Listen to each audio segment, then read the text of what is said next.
আমার হাতে দেখতে পাচ্ছেন আইপিএস এর একটি ইনভার্টার কিট। প্রতিটি ইনভার্টার কিটে দেখা যায় অজস্র পরিমাণ মসফেট ব্যবহার করা হয়ে থাকে। আপনাদের অনেকেরই প্রশ্ন ছিল এই মসফেট গুলো ভালো এবং খারাপ কিভাবে করে পরিমাপ করব বা বুঝতে পারবো। আজকে আমরা মসফেট ভালো মন্দ পরিমাপ করা দেখব।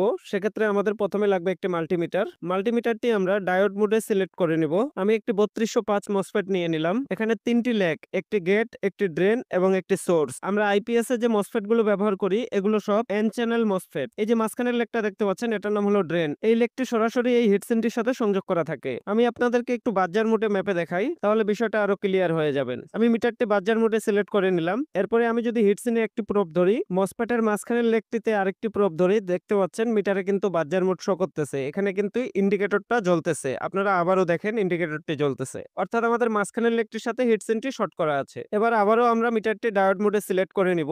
এবার মিটারের মাইনাস প্রোবটি হিটসিঙ্কের সাথে সংযোগ করব এবং পজিটিভ প্রোবটি মসফেটের সোর্সের সাথে সংযোগ করব। আপনারা মিটারে দেখতে পাচ্ছেন 543 দেখাচ্ছে। আমি যদি মসফেটের গেটের সাথে মিটারের পজিটিভ প্রোবটি সংযোগ করি, দেখেন মিটারে কোনো প্রকার মান দেখাচ্ছে না, অর্থাৎ আমাদের মসফেটটি 100% ভালো আছে। কিন্তু এখানে একটি কথা আছে, আমি মিটারের পজিটিভ প্রোবটি যখন আবার সোর্সের সাথে রাখতেছি তখন দেখেন মান কিন্তু কমে গেছে। এখন কিন্তু 504 দেখাচ্ছে না, এখন কিন্তু 334 দেখাচ্ছে। সেক্ষেত্রে কিন্তু ভাববেন না যে মসফেটটি নষ্ট।